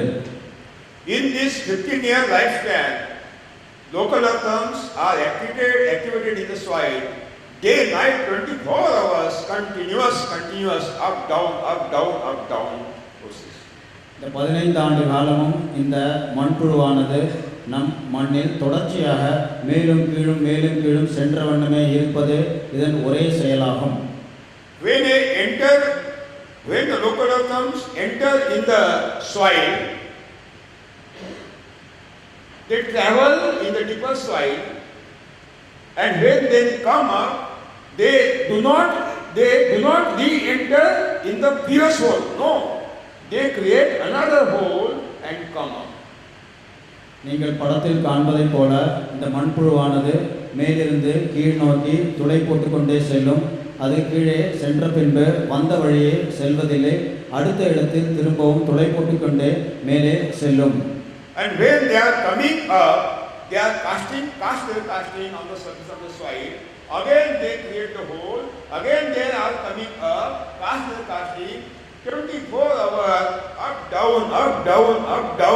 down, process is continued 24 hours in 365 days continuous. இவ்வாறு மேலும் கீழுமாக அது தொலை போட்டு சென்று கொண்டிருக்கும் போது மண்ணை உண்ட வண்ணமே அது மேலும் கீழுமாக செல்லும். எப்பொழுதெல்லாம் அது மேல் பரப்பில் வருகின்றதோ தன் எச்சத்தை மேலே இட்டுவிட்டு செல்லும். இவ்வாறு அது மேலும் கீழுமாக 24 மணி நேரமும் செய்கின்றது. 7 நாளும் செய்யும், 365 நாளும் தொடர்ச்சியாக செய்த வண்ணமே இருக்கின்றது. Because of these Coimbatore, Polladam, Coimbatore activities, up down process continuously 24 hours, the numerous holes are created into the soil. Numerous uncountable holes are created in the soil. இவ்வாறு இந்த மண்புழுவானது கோயம்புத்தூரில் இருந்து பல்லடம் இருந்து கோயம்புத்தூர் செல்வதைப் போல மேலும் கீழுமாக தொடர்ச்சியாக துளையிட்டு கொண்டே செல்வதால் நிலத்தில் ஏராளமான துளைகள் ஏற்படுகின்றது. And through these holes, entire rainwater is deposited in the soil, in the stomach of the soil, and that deposited rainwater is coming up by means of the capillary force throughout the year. And if there is no rainfall, if there is a big drought condition, your crop will be sold. இந்த துளைகளின் மூலம் மழை நீரானது பொழியும் பொழுது நிலத்தடி நீரை ஆழத்தில் சென்று அடைகின்றது. எனவேதான் பயிருக்கு தேவையான அனைத்து சத்துக்களும் கிடைக்கப்பெறுகின்றன. வறட்சி காலங்களில் கூட உங்கள் பயிர்கள் காப்பாற்றப்படுகின்றன. Their casting is the ocean of the nutrient in the multiple quantity, and that casting are dropped near the root zone, and all the deeper nutrients are uplifted and give available to the roots in large quantity, and all the requirements of the plant body is fulfilled by these activities of the local. மண்புழுவின் எச்சம் நுண்ணூட்டங்கள் செறிந்து காணப்படுகின்றன. இந்த நுண்ணூட்டங்கள் மண்ணுக்கு ஆழத்தில் உள்ளது. இந்த மண்புழுவானது மேலும் கீழும் செல்லும் பொழுது இந்த மண்ணை உண்டு மேலே வந்து எச்சத்தை தருகின்றது. இந்த எச்சம் நுண்ணூட்டம் செறிந்து காணப்படுவதால் பயிர் வளர்ச்சிக்கு தேவையான அனைத்து சத்துக்களும் தானாகவே இயற்கையாகவே கிடைக்கப்பெறுகின்றது.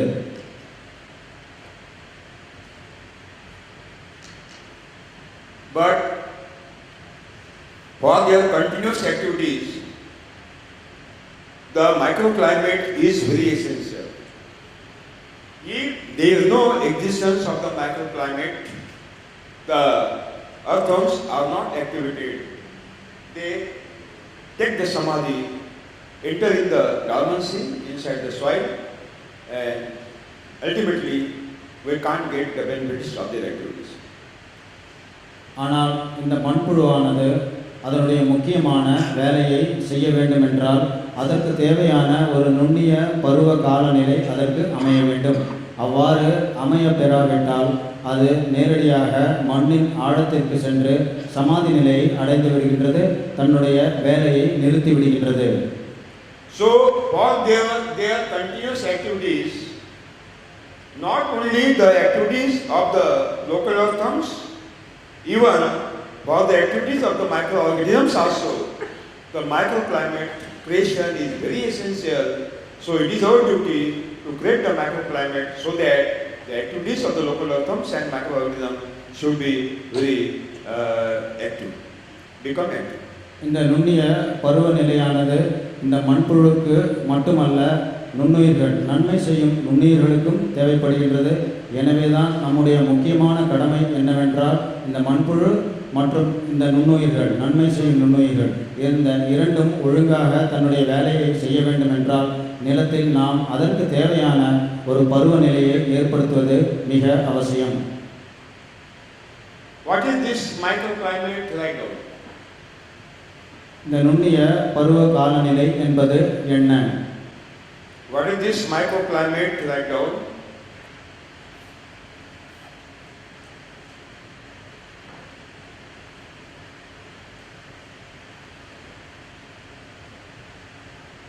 Right now, there is a great role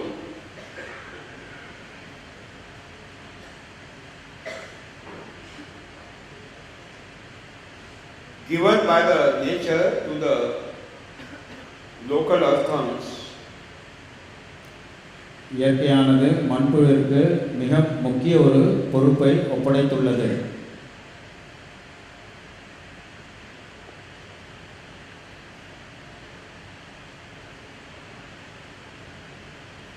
To enrich the soil near the root zone, to enrich the soil near the root zone with uncountable nutrient quantity. தாவரங்களின் வேர்பரப்புக்கு அருகில் அதற்கு தேவையான பயிர் சத்துக்கள் அனைத்தையும் கொடுப்பது. தாவரங்களின் வேர்பரப்புகளுக்கு அருகில் ஏராளமான அதற்கு தேவையான பயிர் சத்துக்களை கொடுப்பது.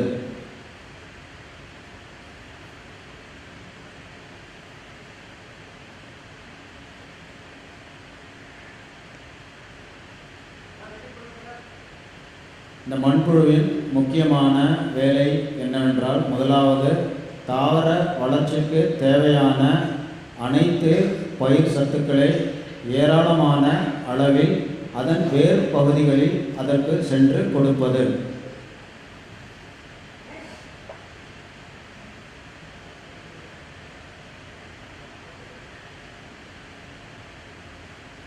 So that the entire nutrient requirement of the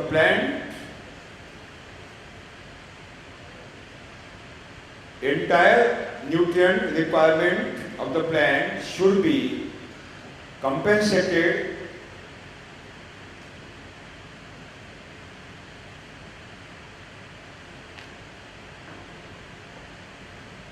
by the supply of all nutrients to the roots.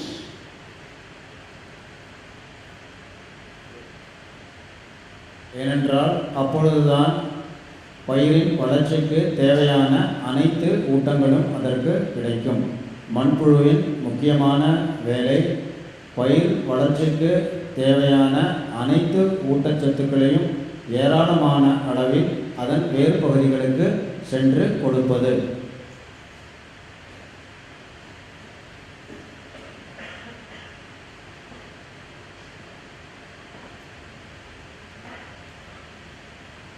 And also the God has given the prominent role to the local earthworms.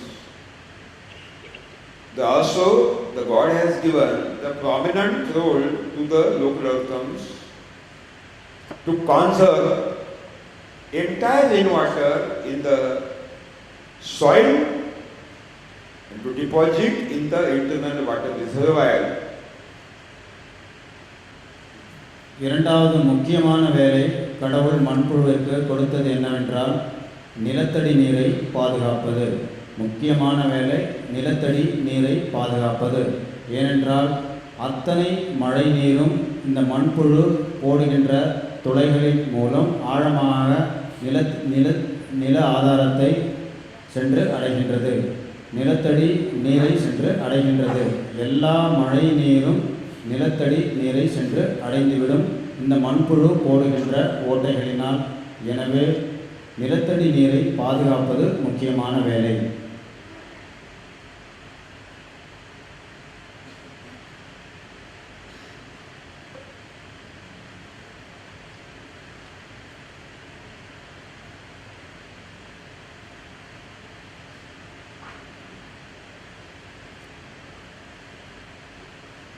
so that essential moisture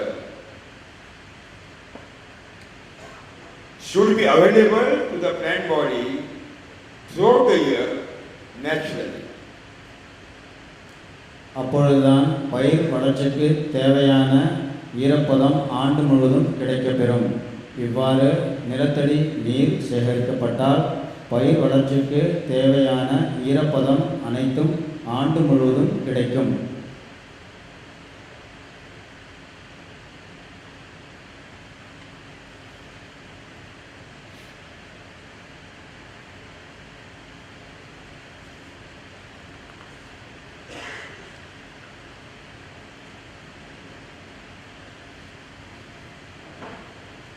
If there is no existence of the local earthworms, if there is no existence of the local earthworms on the earth,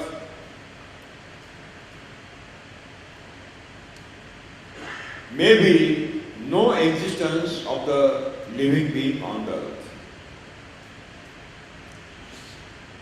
மண்புழு இல்லாவிட்டால் எந்த விதமான உயிரினங்களும் வாழவே முடியாது. இந்த மண்ணில் மண்புழு இல்லாவிட்டால் எந்த விதமான உயிரினங்களும் வாழவே முடியாது.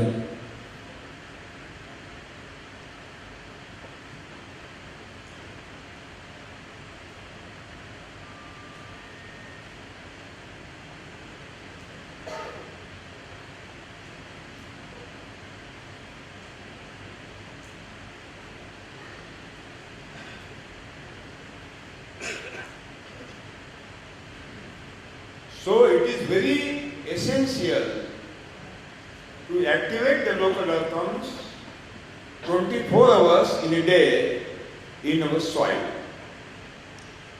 எனவே மிக முக்கியம் 24 மணி நேரமும் இந்த மண்புழு செயல்பட்டு கொண்டு இருப்பது மிக முக்கியம்.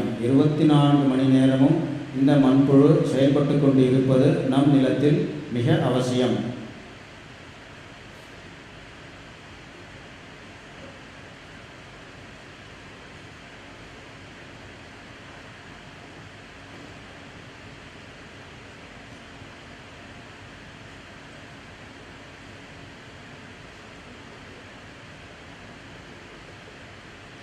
But there are limitations for the activities.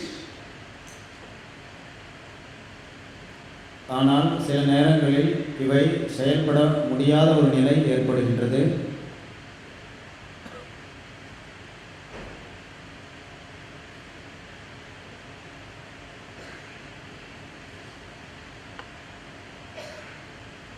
If there are no specific agroclimatic conditions are existed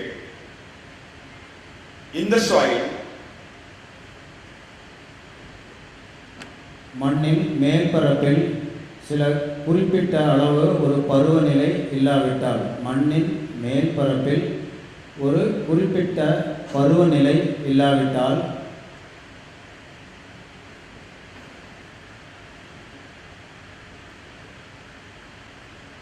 in this adverse condition, the local earthworms cannot activate. இவ்வாறு அதற்குரிய ஒரு பருவநிலை இல்லாவிட்டால் அதனால் தன் செயலை செய்ய முடியாது. அதற்கு தேவையான ஒரு பருவநிலை மண்ணில் இல்லாவிட்டால் அது தன் வேலையை செய்ய முடியாது.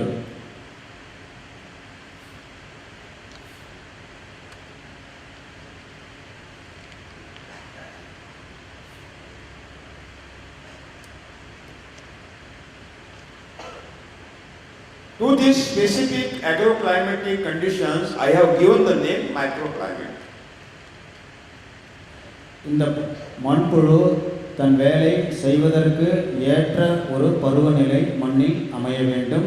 தன் வேலையை தொடர்ச்சியாக செய்வதற்கு இந்த பருவநிலையை நான் நுண்ணிய பருவநிலை என்று குறிப்பிடுகின்றேன்.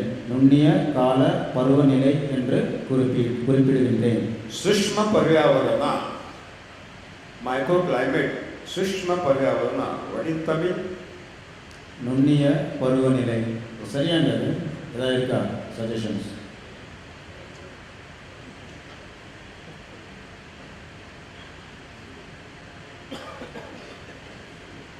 That means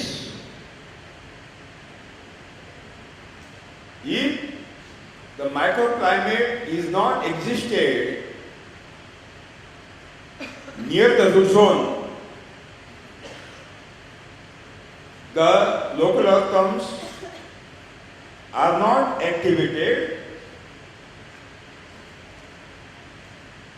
தாவரங்களின் வேர் பரப்பிற்கு அருகில் நான் சொல்லக்கூடிய இந்த நுண்ணிய பருவநிலை இல்லாவிட்டால் இந்த மண்புழு வேலை செய்யாது. தாவரங்களின் வேர் பரப்பிற்கு அருகில் நான் சொல்லக்கூடிய இந்த நுண்ணிய பருவநிலை இல்லாவிட்டால் மண்புழு வேலை செய்யாது.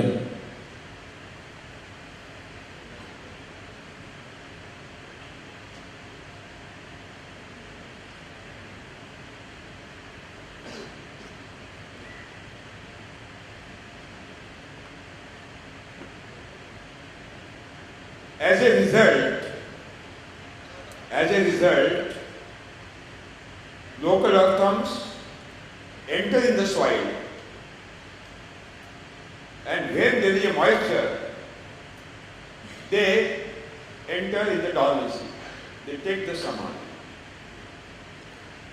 இவ்வாறான நுண்ணிய பருவநிலை மேலே இல்லாவிட்டால் உடனடியாக இவை சமாதி நிலையை அடைந்து விடுகின்றன.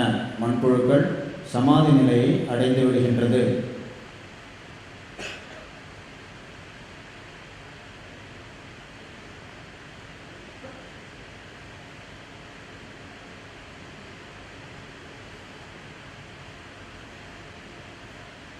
Therefore, for their continuous activation, it is very essential to create the microclimate. மண்புழுக்கள் தொடர்ச்சியாக தன் வேலையை செய்ய வேண்டும் என்றால் மிக முக்கியம் அவைக்கு ஏற்ற ஒரு நுண்ணிய பருவ நிலையை ஏற்படுத்த வேண்டும்.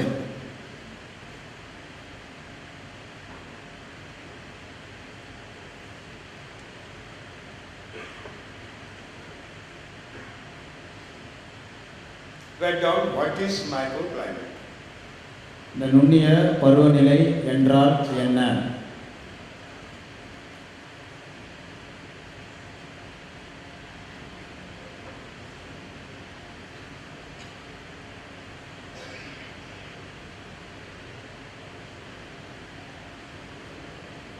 Write down, on the surface of the soil,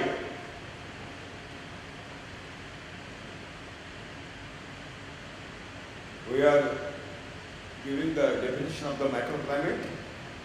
On the surface of the soil, in between two plants,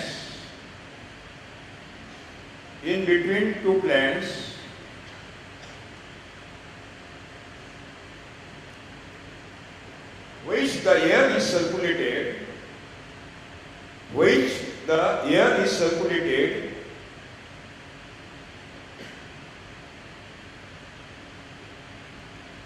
दो पौधों के बीच में जो हवा का संचालन होता है,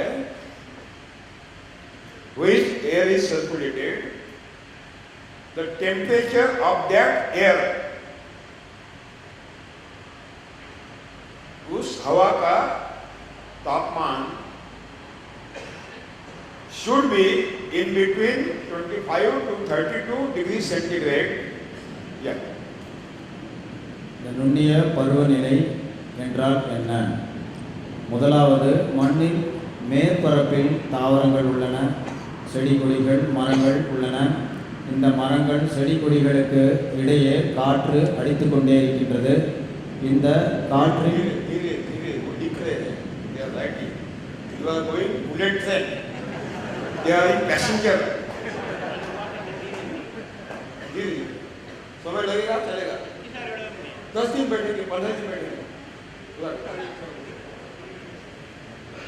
மண்ணின் மேற்பரப்பில்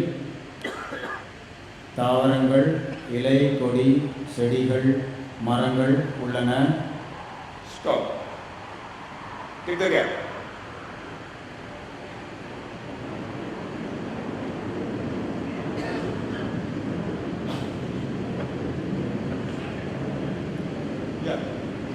இந்த செடி கொடி மரங்களுக்கு இடையே தொடர்ச்சியாக காற்று அடித்த வண்ணம் உள்ளது.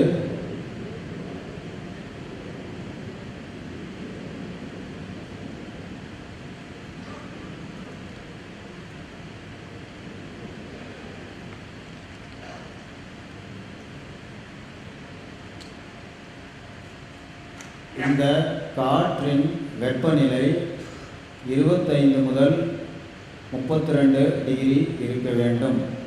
இங்கு அடிக்கும் காற்றின் வெப்பநிலை 25 முதல் 32 இருக்க வேண்டும். And simultaneously the relative humidity of that air should be 65 to 72%.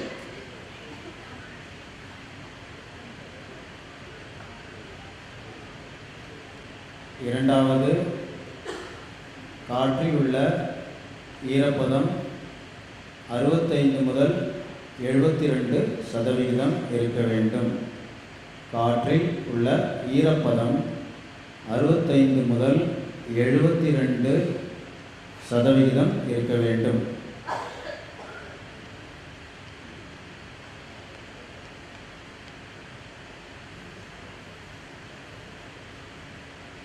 At the same time, inside the soil,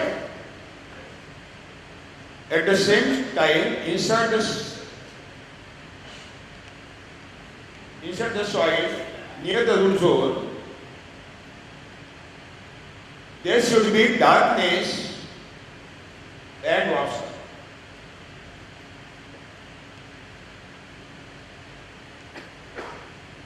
மூன்றாவது, தாவரங்களின் வேர்பரப்பிற்கு அருகில் தாவரங்கள் வேர்பரப்பு இருக்கும் மண்ணில் இருட்டு நிலை இருக்க வேண்டும். வாப்சா என்ற நிலை இருக்க வேண்டும். தாவரங்களின் வேர்பரப்புகள் இருக்கும் மண்ணில் இருட்டு நிலை இருக்க வேண்டும். வாப்சா என்ற நிலையும் இருக்க வேண்டும்.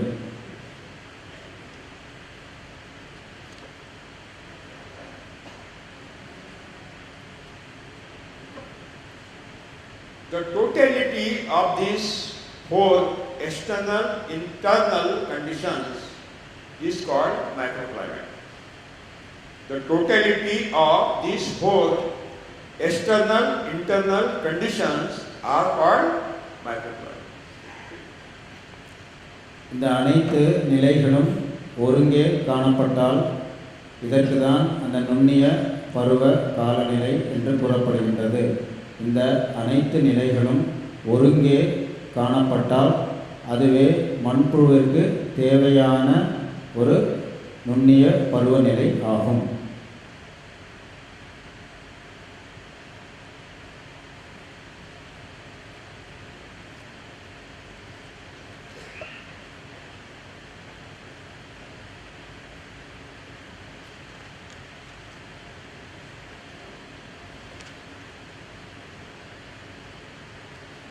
There are so many external enemies of the microorganisms and local earthworms. நாட்டு மண்புழுவிற்கும் நன்மை செய்யும் நுண்ணுயிருக்கும் பல எதிரிகள் வெளியில் உள்ளனர். மண்புழுவிற்கும் நன்மை செய்யும் நுண்ணுயிருக்கும் எதிரிகள் உள்ளனர்.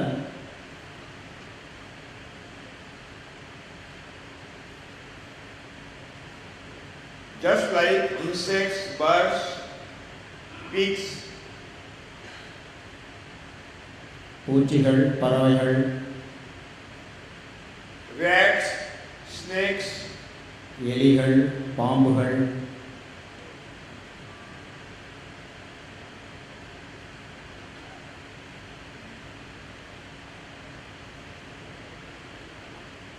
fishermen, वो फिश खाने वाला, पकड़ने वाला, மீனவர்கள், वो भी खोद कर निकालता है, वो दिखाता है उसको सब्सिडी जैसा. மீனவர்கள்,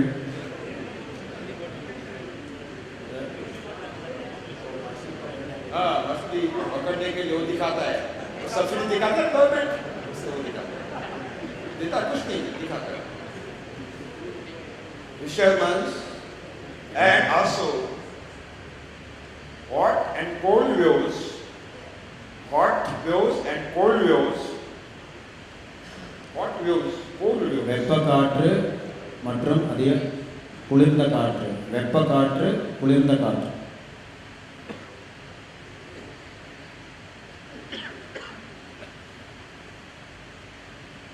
cyclones, cyclonic winds, சூறாவளி காற்றுகள்,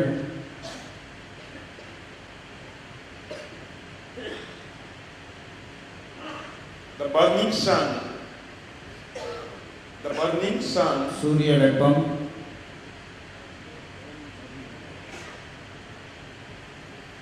and high rainfall. அதிகப்படியான மழைநீர், மிக அதிகப்படியான மழைநீர்.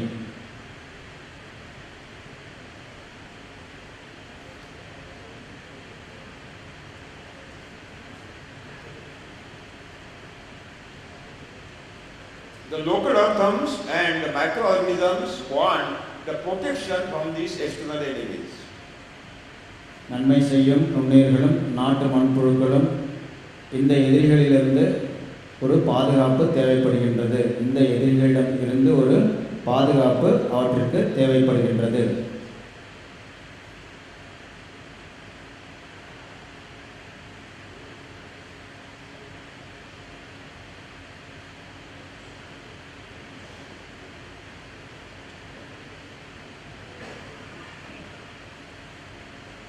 In the light, they become visible to enemies. பகல் நேரத்தில் இந்த மண்புழுக்கள் காணப்படுகின்றன. எனவே அவற்றின் எதிரிகளுக்கு இரையாகின்றன.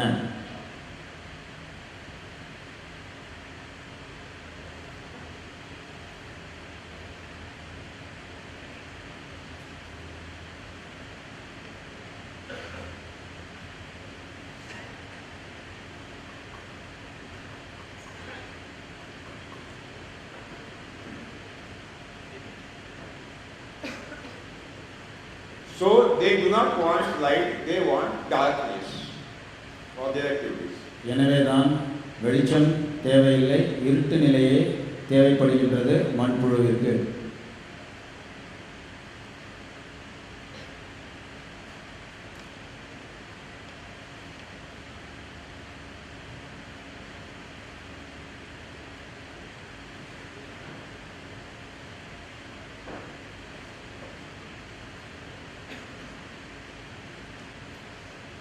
In the darkness, only local earthworms are doing good job and all others are doing bad job. இந்த இருட்டு நிலையில் மட்டும் மண்புழுக்கள் தன் வேலைகளை ஒழுங்காக செய்யும். இருட்டு நிலை இருக்கும் பொழுது மட்டுமே மண்புழுக்கள் தன் வேலையை ஒழுங்காக செய்து வரும். Is it correct? You know? You have the okay. For that purpose, it is very essential to create the darkness. மண்புழுக்கள் தன் செயலை ஒழுங்காக செய்வதற்காகவே இருட்டு நிலை அவசியம்.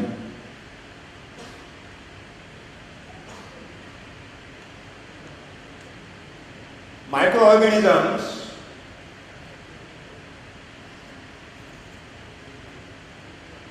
want oxygen, that means VAPSA. நன்மை செய்யும் நுண்ணுயிர்களுக்கு பிராணவாயு தேவைப்படுகின்றது. எனவே வாப்சா அதற்கு முக்கியம்.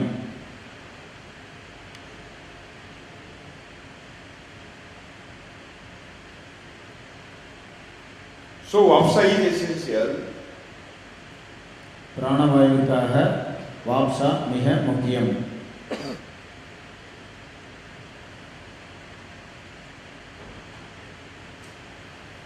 And for the activities of the local earthworms, also VAPSA is essential. மண்புழு செயலூக்கம் பெறுவதற்கும் வாப்சா தேவை.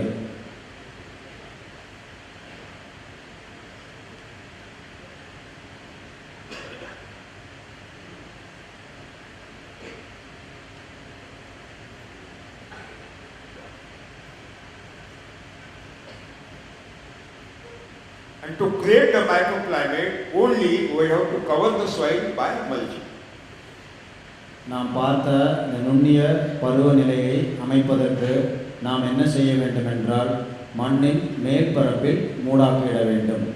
நுண்ணிய கால பருவநிலையை அடைவதற்கு நாம் மண்ணின் மேற்பரப்பை மூடியே வைக்க வேண்டும், மூடாக்கு செய்து.